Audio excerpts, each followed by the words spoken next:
बिस्मिल्लाहिर्रहमानिर्रहीम। अस्सलाम वालेकुम। मैं डॉक्टर मुश्ताक अहमद आपको अपने यूट्यूब चैनल में खुश आमदीद कहता हूँ।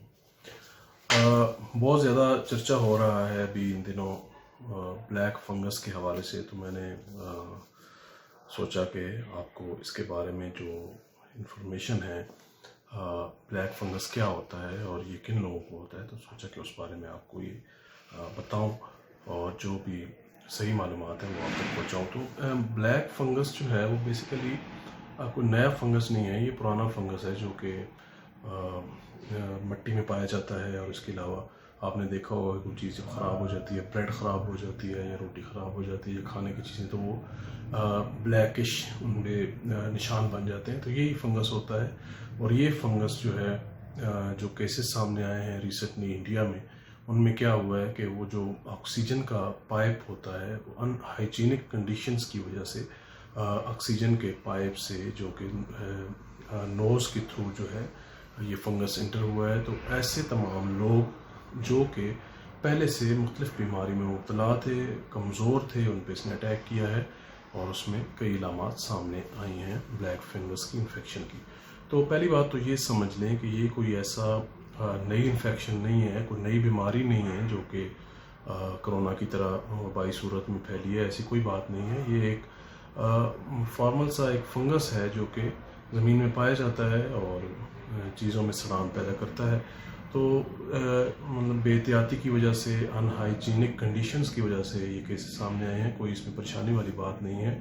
और इसमें जो ज़्यादातर लोग मुब्तला हुए हैं वो लोग हैं जो कि शुगर के मरीज़ थे या एड्स के मरीज़ थे या ऐसे लोग जो कि स्टीरॉइड्स इस्तेमाल कर रहे थे, क्योंकि स्टीरॉइड्स इस्तेमाल करने से भी जो है वो जो हमारा थाइमस ग्लैंड है उसमें स्ट्रेस पैदा होता है और उसकी वजह से इम्यूनिटी कमज़ोर हो जाती है, जिसकी वजह से इस किस्म की मुख्तलिफ़ किस्म के इन्फेक्शन होने का ख़दशा रहता है।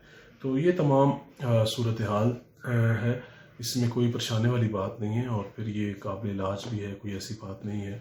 एलोपैथिक में भी इसके लिए मेडिसिन वगैरह और इंजेक्शन वगैरह दस्तियाब हैं।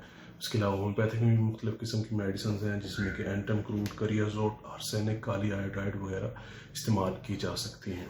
इसके अलावा एक और मतलब इसमें आप अगर ऐड करना चाहें तो जो इसके लिए एंटी फंगल जो दवा के तौर पर आप यूज़ कर सकते हैं वो गार्लिक है। आप ज़्यादा से ज़्यादा गार्लिक का इस्तेमाल करें, क्योंकि गार्लिक में जो है वो anti viral, anti fungal properties बहुत ज़्यादा पाई जाती हैं। और ज़्यादा से ज़्यादा गार्लिक का इस्तेमाल जो है इस किस्म की बीमारियों के ख़िलाफ़ क़ुव्वत मुदाफ़त पैदा करता है। इसके अलावा एक और ऑयल है जिसको कि ऑरिगेनो ऑयल कहा जाता है, ये मार्केट में मिल जाता है, इसका इस्तेमाल किया जा सकता है। इसके अलावा विटामिन डी और जिंक जो है ये भी हमारी इम्यूनिटी को बूस्ट करते हैं, यानी कि इम्यूनिटी बूस्टर हैं। अगर इम्यूनिटी अच्छी होगी तो मुख्तलिफ़ किस्म की इन्फेक्शन से बचा जा सकता है। इसके अलावा अगर कोई शुगर के मरीज़ हैं तो वो कोशिश करें कि अपनी शुगर को कंट्रोल करने की कोशिश करें। अगर शुगर जो है उसका लेवल कंट्रोल में नहीं होगा तो ऑटोमेटिकली हमारी बॉडी के मुख्तलिफ़ ऑर्गन्स जो हैं वो वीक होना शुरू हो जाते हैं और इसके साथ साथ हमारी इम्यूनिटी भी वीक होना शुरू हो जाती है और मुख्तलिफ़ किस्म की इन्फेक्शन होने का ख़तरा जो है वो हर वक्त मौजूद रहता है। इसके अलावा एक और बड़ी वजह जो है वो स्ट्रेस है।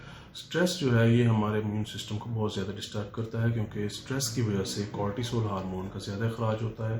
और कॉर्टिसोल हार्मोन के ज़्यादा अखराज होने की वजह से क्या होता है कि थाइमस पे प्रेशर पड़ता है और उसकी वजह से हमारी इम्यूनिटी कमज़ोर होती है। उम्मीद करता हूँ ये आपको ब्लैक फंगस के बारे में कुछ चीज़ें समझ आ गई होंगी। अगर इसके अलावा अगर आप कोई और चीज़ जानना चाहें तो आप नीचे कमेंट में लिख सकते हैं। वीडियो अच्छी लगे उसको लाइक और शेयर ज़रूर करें। और अभी तक आपने अगर चैनल सब्सक्राइब नहीं किया तो चैनल को लाजमी सब्सक्राइब करें। दुआ में याद रखिएगा। अल्लाह हाफ़िज़।